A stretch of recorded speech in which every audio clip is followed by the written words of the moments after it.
ఇప్పుడే country delight యాప్ని download చేసుకోండి. Download the country delight app now.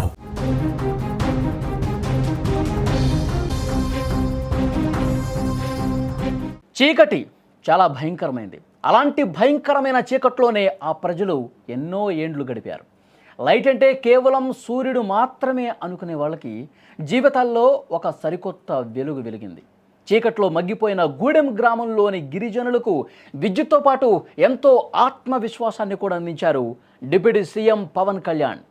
Alluri Sitaramaraju జిల్లా గూడెం గ్రామం ఇదివరకు ఈ చిరునామా అంటే దట్టమైన అడవులు, మౌలిక వసతులు లేని ఒక చిన్న మారుమూల ప్రాంతం.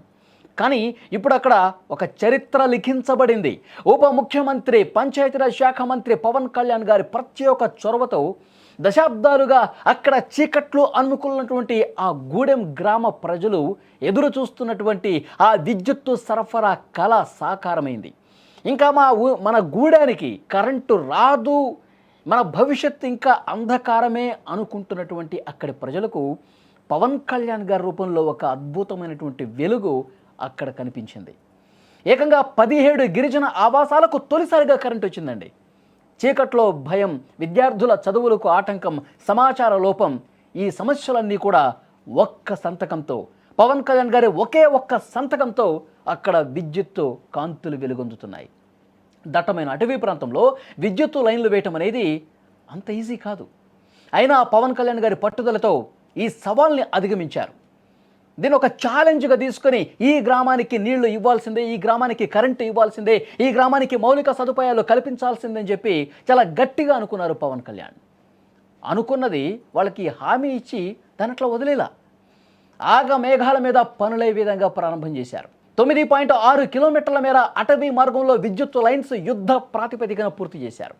గిరిజన ప్రాంతాల భవిష్యత్తును దృష్టిలో ఉంచుకొని అత్యాధునిక హైబ్రిడ్ సోలార్ ఇంకా పవన విద్యుత్ కేంద్రాన్ని కూడా ఇక్కడ నెలకొల్పారు. ఇది స్థిరమైన పర్యావరణ హితమైన విద్యుత్ని అందిస్తుంది. తమ ఇళ్లలో తొలిసారిగా వెలుగు చూసినప్పుడు గూడెం గ్రామస్తుల కళ్ళల్లో నిజంగా 1000 రెట్ల ఆనందం పెరిగింది. ఈ వెలుగులో నింపిన పవన్ కళ్యాణ్ గారికి, కేంద్ర ప్రభుత్వానికి గిరిజనులు ధన్యవాదాలు తెలియజేస్తూ ఉన్నారు. వారి ఆనందంలో ఎలమంచిలి ఎమ్మెల్యే సుందరపు విజయకుమార్, అరకు జనసేన నేతలు, జన సైనికులు వీళ్ళందరూ కూడా పాల్పంచుకున్నటువంటి పరిస్థితి. ఒకసారి విజువల్స్ చూడండి, ఆ గిరిజనుల మోము ఎంత సంతోషంతో వెల్లివిరుస్తుందో. ఎప్పుడూ కూడా వాళ్ళు అసలు కరెంటు వస్తుంది, మన ఇంట్లో కరెంటు బల్బు వెలుగుతుంది, మన ఇంట్లో ఫ్యాన్ తిరుగుతుంది, ఇవన్నీ కూడా ఎప్పుడూ ఊహించాల. తొలిసారిగా వాళ్ళ ఇంట్లో చిమ్మ చీకట్లు కమ్మే ఆ ఇళ్లలోకి విద్యుత్తు కాంతులు దగదగ నీలుతూ కనిపిస్తుంటే నిజంగా వాళ్ళ ముఖాలు వెలిగిపోతూ ఉన్నాయి. అల్లూరి సీతారామరాజు జిల్లాలోని ఒక మారుమూల గిరిజన గూడెం ఉండేది. దశాబ్దాలుగా అక్కడ అంతా చీకటే, బాహ్య ప్రపంచంతో ఏమాత్రం సంబంధం లేదు. తొలిసారిగా అక్కడ విద్యుత్ వచ్చింది. పవన్ కళ్యాణ్ గారికి అసలు ఎంత మేము రుణపడి ఉంటాం మా జీవితాంతం అని కూడా వాళ్ళు మాట్లాడుతూ ఉన్నారు.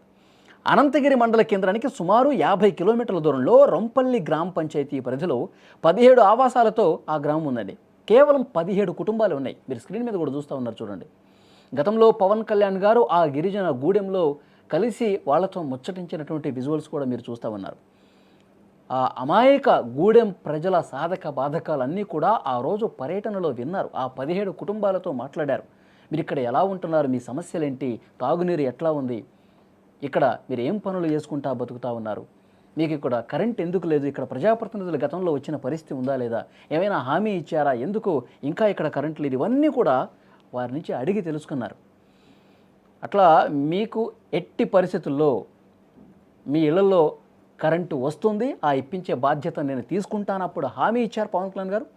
హామీ ఇచ్చి చాలామంది ప్రజాప్రతినిధులు మర్చిపోతారండి, మళ్ళీ తమ పనుల్లో పడిపోయి మర్చిపోతారు. కానీ పవన్ కళ్యాణ్ గారు అలాంటి రాజకీయ నాయకుడు కాదు, అలాంటి ప్రజాప్రతినిధి కాదు. ఇచ్చిన మాటకు 100% కట్టుబడి ఆ హామీని పూర్తి చేసే వరకు నిద్రపోడాయన.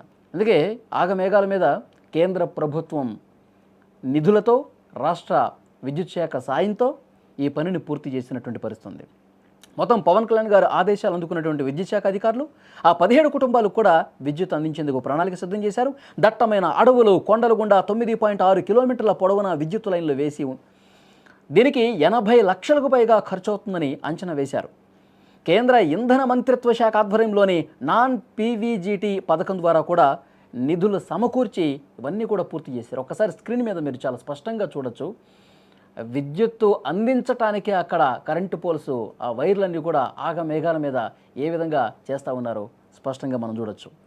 అక్కడతో ఆగకుండా పిఎం జన్మన్ పథకం కింద 10,22,000 రూపాయలతో సోలార్ పవన విద్యుత్తో పనిచేసే హైబ్రిడ్ విద్యుత్ ఉత్పత్తి కేంద్రాన్ని కూడా ఏర్పాటు చేశారు. అక్కడ గిరిజన గ్రామాల్లో ఈ తరహా గ్రిడ్ వ్యవస్థను నెలకొల్పటం ఇదే ఫస్ట్ టైం.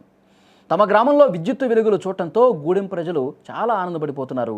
తమ ఇళ్లలో కాంతులు నింపిన పవన్ కళ్యాణ్ గారికి, కేంద్ర ప్రభుత్వానికి కూడా ధన్యవాదాలు తెలియజేస్తున్నారు. ఇక్కడ స్థానికంగా ఉన్నటువంటి జనసేన నాయకులతో కూడా వాళ్ళు ధన్యవాదాలు తెలియజేశారు. ఎందుకంటే ఎప్పటికప్పుడు పనులు పర్యవేక్షించింది వాళ్ళే, అధికారులతో సమన్వయం చేసుకొని, అధికారులతో ఎప్పటికప్పుడు టచ్లోకి వెళ్ళి ఈరోజు పనులు ఎంతవరకు వచ్చినాయి, మొత్తం పూర్తిగా అవడానికి ఎంత సమయం పడుతుంది, ఇవన్నీ కూడా ఒక కోఆర్డినేట్ చేసుకుంటూ పవన్ కళ్యాణ్ గారి ఆదేశాలతో ఇవన్నీ కూడా సక్సెస్ఫుల్గా పూర్తి చేసి ఆ 17 కుటుంబాల గిరిజన ప్రజలకి అండగా నిలబడి ఇచ్చిన మాట ప్రకారం విద్యుత్తుని అందించిన పరిస్థితి. ఆ 17 కుటుంబాల ప్రజలు చాలా సంతోషం వ్యక్తం చేస్తున్నారు. తమ ఇంటికి కరెంటు రావడంతో వాళ్ళు నిజంగా ఈ కరెంట్ ఇంకా మా ఇళ్లలో చూడలేమేమో, ఇక ఈ జీవితానికి కరెంట్ లేదేమో అనుకున్న వాళ్ళకి ఒక్కసారిగా వెలుగులు కనిపించడంతో చాలా సంతోషం వ్యక్తం చేస్తున్నారు. నిన్ననే ప్రారంభమైంది. అంటే కార్తీక పౌర్ణమి రోజు ఆకాశంలో నిండు చంద్రుడు వెలుగులు ఒకవైపు, మరొక వైపు తమ ఇళ్లలో విద్యుత్ కాంతులు రెండు ఒకేసారి చూసేసరికి వాళ్ళ ఆనందం రెట్టింపైంది. పవన్ కళ్యాణ్ గారికి ధన్యవాదాలు తెలియజేస్తా ఉన్నారు.